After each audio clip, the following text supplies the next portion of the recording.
It's being called a big win for North Carolina, one that it could impact the state for generations to come. Good afternoon, everyone. I'm Rod Carter. I'm Angela Taylor. Apple announced today it will build a campus in the Research Triangle. The company plans to invest $1 billion in the state by 2032. Apple has also committed $100 million to support schools and $110 million for infrastructure.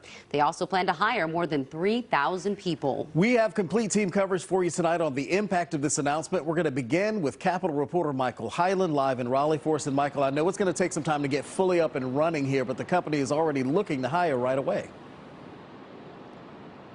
Yeah, leaders here at the General Assembly and the governor have been trying to make this happen for the last few years now. The company is going to get a significant tax incentive package from the state, but state leaders pointed to the competition from other states in trying to land this deal.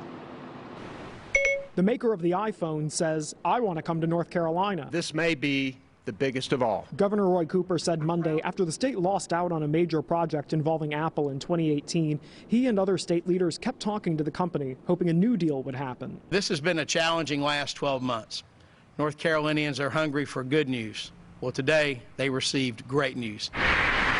Apple will invest more than $1 billion in the state, building a new 1 million square foot campus in Wake County, adding more than 3,000 jobs. The average salary is $187,000, almost triple Wake County's average salary. Today's announcement reminds us that research and innovation bring prosperity. The company is eligible for almost $846 million in tax incentives from the state over 39 years and $20 million from Wake County. State officials say North Carolina's primary competition for the project was Ohio. The General Assembly even changed the laws dealing with incentives a few years ago to try to make the state more appealing to a company like Apple.